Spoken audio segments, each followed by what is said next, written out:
कहा, जुल्म किया, और उसी जुल्म को इन्होंने कहा कि वीरता है, मर्दांगनी है, ऐसी मर्दांगनी और वीरता पर मैं थूकता हूँ।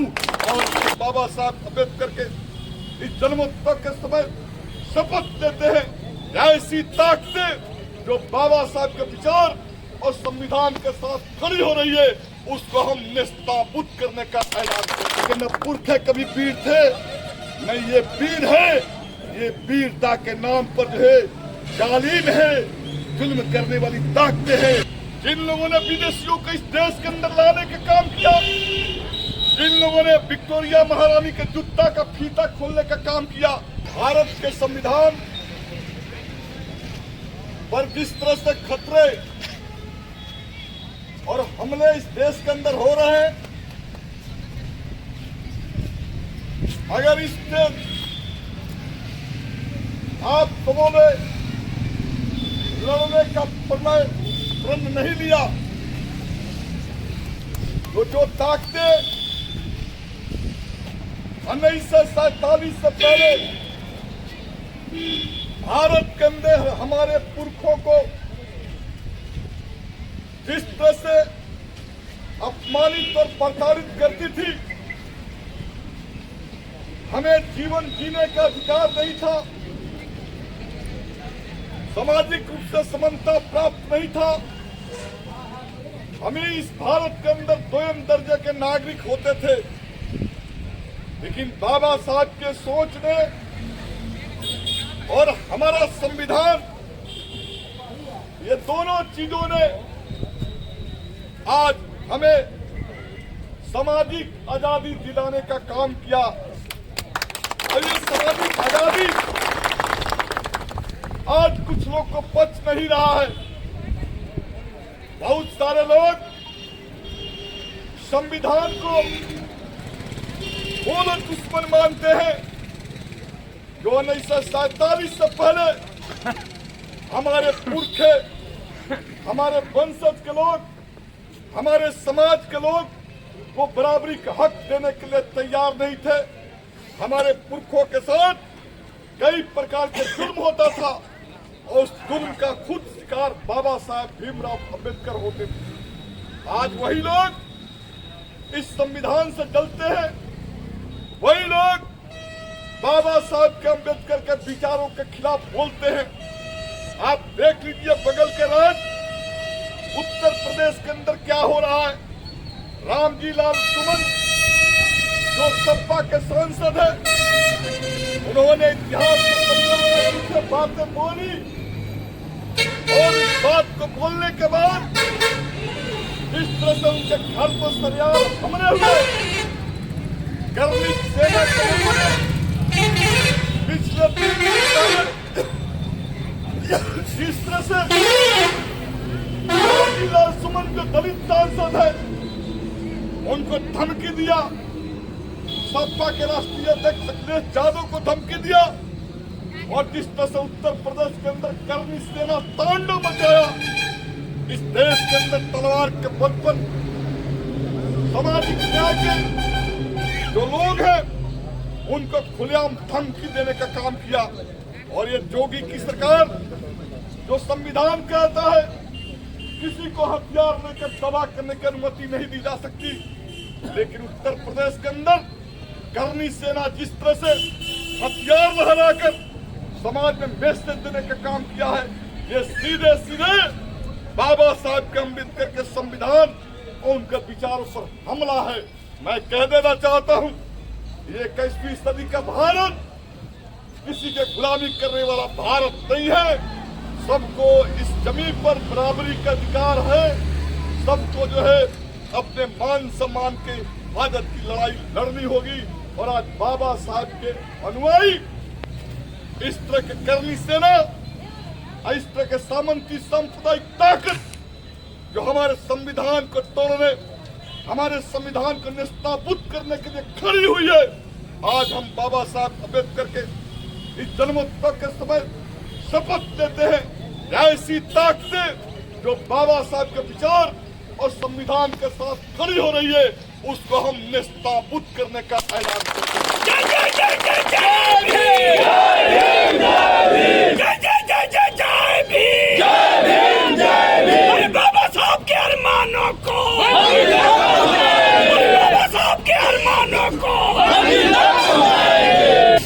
साथ गद्दारी की, जिन लोगों ने विदेशियों को इस देश के अंदर लाने का काम किया, जिन लोगों ने विक्टोरिया महारानी के जूता का फीता खोलने का काम किया, आज वो कहते हैं अम्बेडकरवाद के खिलाफ, वो संविधान के खिलाफ बोलते हैं और वो कहते हैं कि हम ही काबिल हैं, हम ही राष्ट्र की रक्षा किए हैं। मैं कह देना चाहता हूं कि राष्ट्र की रक्षा उन लोगों ने नहीं किया जिन लोगों ने विदेशियों को भारत में लाने का काम किया। उन लोगों ने राष्ट्र की रक्षा नहीं की जिन लोगों ने अंग्रेजों की चापलूसी की, अंग्रेजों को दलाली करके हमारे लोगों पर जुल्म करने का काम किया। और इसलिए मैं कह देना चाहता हूं, ये बात 1952 में संविधान लागू होने के साथ ही समाप्त हो जाना चाहिए था, लेकिन आज भी लोग इस फिराक में है, इस देश के अंदर संविधान को तोड़े और मनुस्मृति को इस देश के अंदर लागू करे। मैं कह देना चाहता हूं, जब तक इस देश के शेड्यूल कास्ट के लोग, जब तक इस देश के शेड्यूल ट्राइब के लोग, जब तक इस देश के ओबीसी के लोग, जब तक इस देश के माइनॉरिटी के लोग और इस देश के जो अगली जातियों में जो उदारवादी धर्मनिरपेक्ष प्रगतिशील सोच के लोग हैं, अगर ये लोग इकट्ठे हैं तो भारतीय जनता पार्टी, आरएसएस और मनुवादी लोग जो संविधान को निष्पादित करने पर तुले हैं, समाज के अंदर अराजकता फैला रहे, उनको एक चलने वाली नहीं है। हमारी ताकत ज्यादा है और हमारे मत से सरकार चुनी जाती है, हमारे मत से संविधान बना है, तो संविधान पर हमला हम बर्दाश्त नहीं करेंगे। उनकी रक्षा कौन करेगा? हम करेंगे, हम करेंगे। उनकी रक्षा कौन करेगा? हम करेंगे, हम करेंगे। आज बाबा साहब भीमराव अम्बेडकर के जन्म उत्सव के समय मार्क्सवादी कम्युनिस्ट पार्टी लाल झंडे और इन नीले झंडे के सिपाहियों ने ये तय किया है, ये देश के अंदर जो चुनौती है, इस चुनौती का मुकाबला करेंगे। और आज जिस तरह से ये भारतीय जनता पार्टी, आरएसएस के लोग दिल्ली के अंदर काबिज है और जितने सरकारी कल कारखाने हैं, जितने सरकारी विभाग है, सबको कौड़ी के दाम बेच रहे हैं। हवाई अड्डा, LIC, GIC bank, school, college, ITI और IIT, मेडिकल कॉलेज, ये क्यों बेचे जा रहे हैं? इसलिए बेचे जा रहे हैं कि बाबा साहब भीमराव अम्बेडकर ने संविधान के अंदर जो आरक्षण का व्यवस्था किया, उस आरक्षण से जलने वाले लोग ये बात समझ गए कि जब तक सरकारी संस्थाएं रहेगी, ये लोग अगली पिछड़ी जाति के लोग, दलित जाति के लोग, आदिवासी लोग को आरक्षण मिलेगा और इन लोग आरक्षण से इनकी तरक्की होगी। तो एक षड्यंत्र करके इन लोगों ने कहा कि न रहेगा बांस और न बाजेगी बांसुरी। सारे सरकारी संस्थान को ये मोदी के लोग एक एक कर बेचते जा रहे हैं, जिससे आरक्षण आज समाप्ति के कगार पर पहुंच गया है। और इसलिए हमारी पार्टी ने मदुरै के अंदर हम लोगों ने सम्मेलन किया और हम लोगों ने कहा कि जो गंभीर खतरा है, वो गंभीर खतरा है कि बाबा साहब भीमराव अम्बेडकर ने हमें आरक्षण दिया था और इन लोगों ने नई आर्थिक उदारीकरण के नीतियों के चलते आरक्षण को छीन लिया और इसलिए अब नए सिरे से आरक्षण पर बहस शुरू हो गई। जब सरकारी क्षेत्र नहीं तो वहाँ आरक्षण का कोई मतलब नहीं है। और इसलिए हम लोगों ने कहा कि सरकारी में भी आरक्षण को मजबूत करो, लेकिन जो निजी क्षेत्र बन रहे हैं, चाहे विश्वविद्यालय खोल रहे हो, चाहे कॉलेज खुल रहे हो, चाहे स्कूल खुल रहे हो, चाहे मीडिया हाउसेस खुल रहे हो, चाहे कल कारखाने खुल रहे हो, चाहे मेडिकल कॉलेज खुल रहे हो, चाहे दूसरे सेक्टर में जो है विकास हो रहा है, जब निजी क्षेत्र में विकास हो रहा है, उन क्षेत्रों में भी आरक्षण को लागू करने की जरूरत है। लेकिन ये मोदी सरकार जब ये बात सुनती है कि निजी क्षेत्र में आरक्षण को, तो ये टाटा, बिरला, डालमिया, अंबानी कहता है कि भाई जब हम निजी क्षेत्र में आरक्षण दे देंगे तो क्वालिटी नहीं आएगा, मेधा नहीं आएगा, मेरिटोरियस लोग नहीं आएगा, काम बाधित हो जाएगा। ये तर्क देकर निजी क्षेत्र में आरक्षण को रोका जा रहा है। मैं कहना चाहता हूं कि मेरिट किसके घर में किसी जाति के अंदर पैदा नहीं होती, मेरिट सब जगह पैदा होते हैं। आरक्षण पर से लाभ लेने वाले लोग भी अच्छे होते हैं, गलत दूसरे लोग भी होते हैं। तो आरक्षण लागू हो जाने से कोई मेरिट नहीं रुकता। आज हमारे जमात में साइंटिस्ट पैदा हो रहे हैं, स्टूडेंट्स पैदा हो रहे हैं, विद्वान पैदा हो रहे हैं, जीनियस लोग आ गया। और इसलिए मैं कहना चाहता हूं, बाबा साहेब अम्बेडकर ने 1952 में संविधान को लागू करने के वक्त साफ कहा था।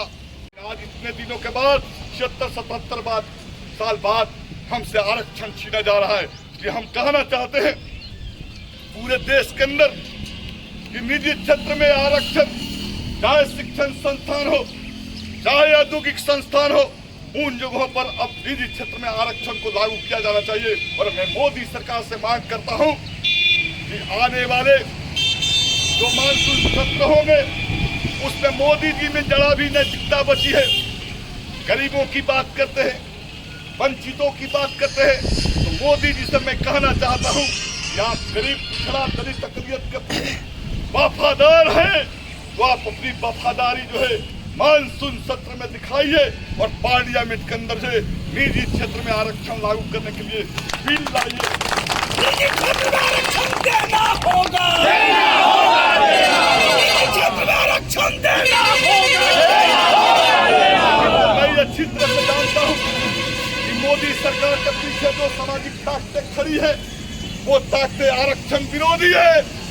वो ताकतें जो है 10% वाले को 10% आरक्षण देने का समर्थक है।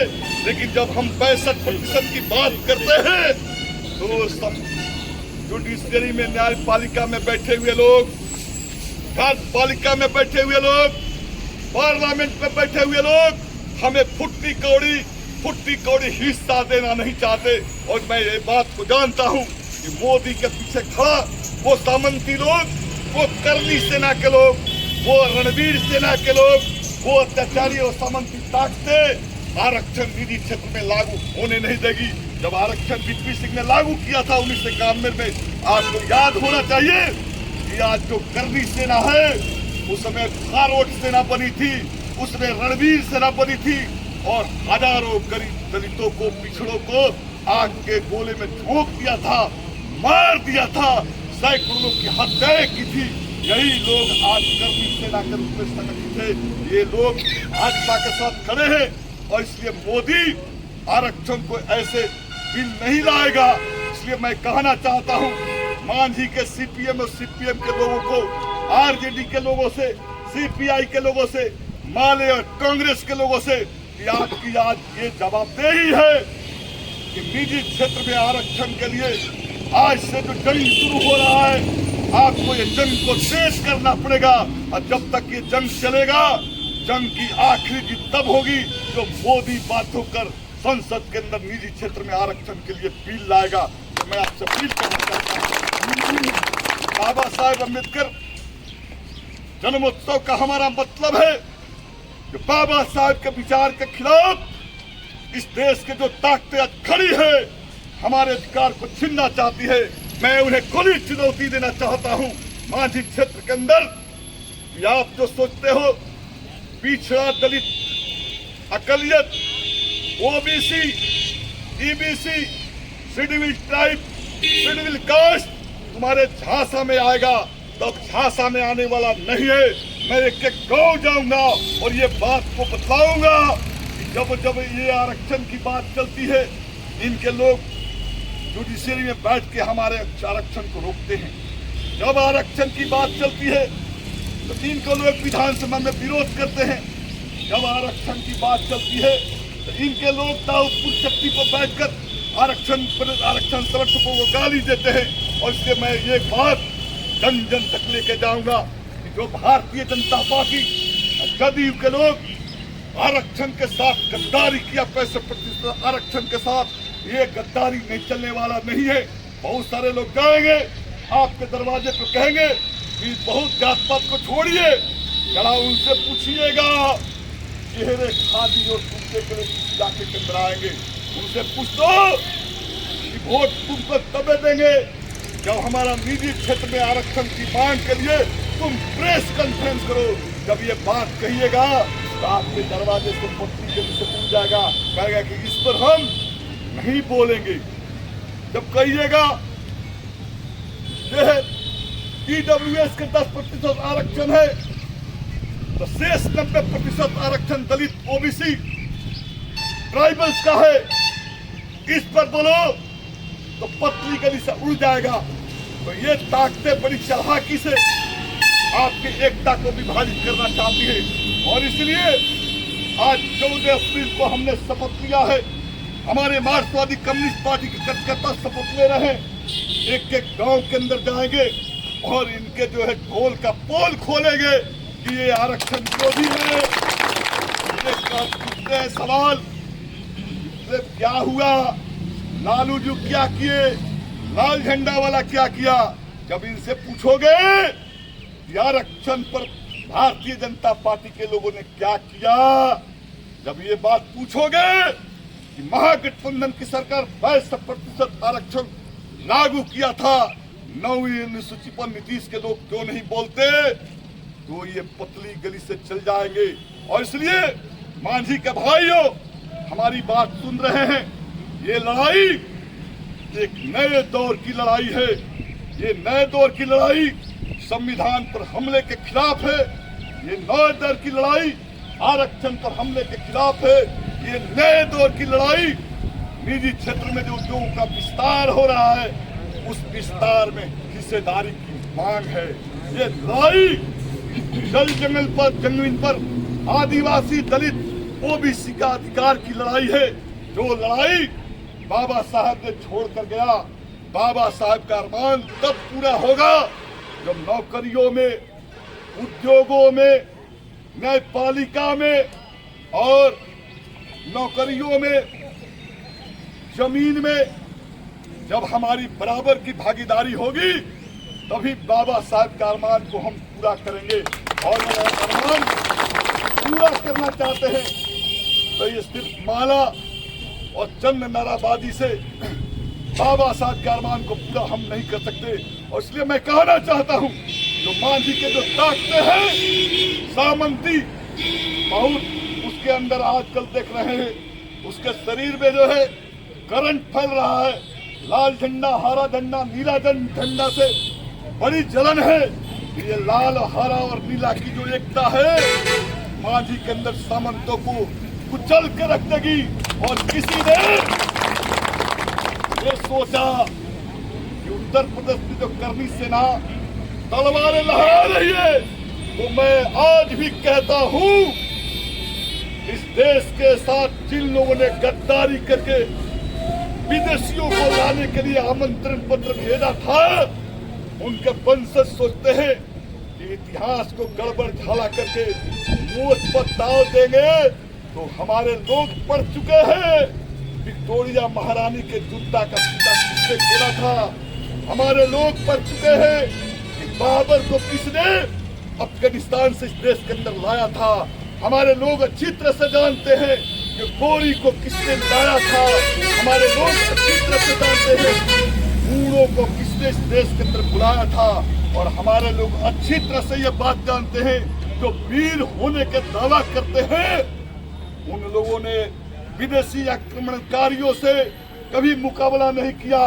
विदेशी आक्रमणकारियों के सामने आत्मसमर्पण किया। हमारे दलित, पिछड़ा, अति पिछड़ा, ट्राइबल के साथ इन्होंने 21वीं सदी के भारत में ऐसी वीरता को हम वीरता नहीं, ऐसी वीरता को नपुंसकता और कैरता मानता हूँ। जो गरीब, दलित, पिछड़ा, अकलियत पर जुल्म करे, वो कभी वीर नहीं हो सकता। वीर तो वो होते हैं जो कमजोर के पक्ष में खड़े होते हैं। ये लोग के न पुरख कभी वीर थे, नहीं ये वीर है। ये वीरता के नाम पर जो है जालिम है, जुल्म करने वाली ताकतें हैं। और मांझी के अंदर ताकतों को मैं कभी भी बना नहीं दूंगा। ये बिहार वो रणवीर सेना को जो हम लोगों ने निस्ताभूत कर दिया, ये करनी सेना को मसल कर रख देंगे, आतंक फैलाने की इजाजत नहीं देंगे। और इसलिए आप जाइए गांवों के अंदर और एक एक लोग के अंदर संदेश पहुंचा दीजिए कि आज से जंग शुरू हो गई, निजी क्षेत्र में आरक्षण के अधिकार की लड़ाई। और जब तक मोदी नहीं लाता बिल, तब तक गांवों के अंदर, देश के अंदर संघर्ष होंगे। इन्हीं बातों के साथ, एक प्रण के साथ, बाबा साहेब के जो अरमान है उस अरमान की लड़ाई आगे भी चलेगी। ये लाल, नीला और हरा की एकता बाबा साहब के अरमानों को पूरा करेगा। इनकलाब जिंदाबाद।